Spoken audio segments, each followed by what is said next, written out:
दिनै मोननैसो पइन्ट लानानै आं दिनै मिडियायाव फैनाय जादों। खोथाया जाहैबाय मैया थांनाय जेनोखि जोंनि आवगुनि सेन्ट्रेलनि जेनेरेल सेक्रेटारि मावथि ब्रह्म हाज'वारि बिथां एक्स MCLA PCDR-नि बिथाङा दा बिथाङा BPF-आव जइन जाहैदों बेखौहाय जोङो नुदों। गिबियावनो बिथांनि राजनितिक जिबना मोजाङै मोजां जायो बिनि थाखाय आं शुभेच्छा जासिबाय। मोनसे बाथ्राखौल' आं सिन्था खालामदों जे बिथां थांनायाव जोंनि रायजो राजाया जेबो खहा जायाखै आरो नार्भास मोनाखै। मानोना बिथांखौ सिगांनिफ्रायनो मिथिखाबायमोन जे बिथाङा जे गावनि जिनोखि पार्टि दानायनि उद्देश्य प्रिन्सिपल्स एन्ड आइडिय'लजि अफ UPPL बेखौ बिथाङा गायसनदों। दा आरोबाव गावनि गायसननाय थांखिखौ जे सिलेक्ट जानानै BPF-नि जेनोखि प्रिन्सिपल्स एन्ड आइडिय'लजि बेखौहाय बजबहैनाया एसे राजनितिक भाबे एसे अयनाय जादों होननानै आं सानो आरो रायजो राजाबो बेखौ दिनै फोरमायदों। दा बेनि थाखाय जोंहा रायजो राजाया जेबो खहा जानाय नङा, UPPL-आ जेबो खहा जायाखै। रायजो राजा जेरैबायदि सिगां दं दाबो दङ।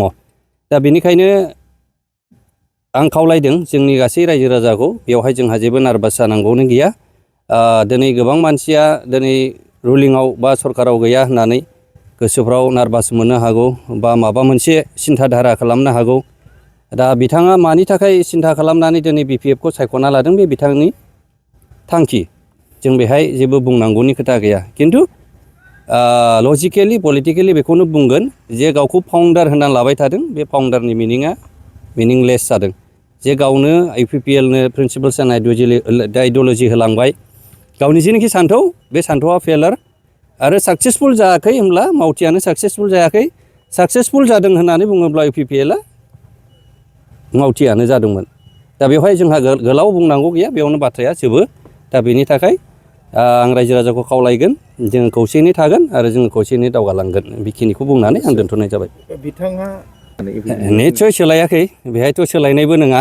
बेखौहाय गावल' नङा आरो गोबां मेम्बार्सफोरजों लानानै बेखौहाय सावरायनाय जादों, जेरावहाय लिबारेल होननानै बुंनाय जादों। गासैनिबो मतामत बेहाय दङ।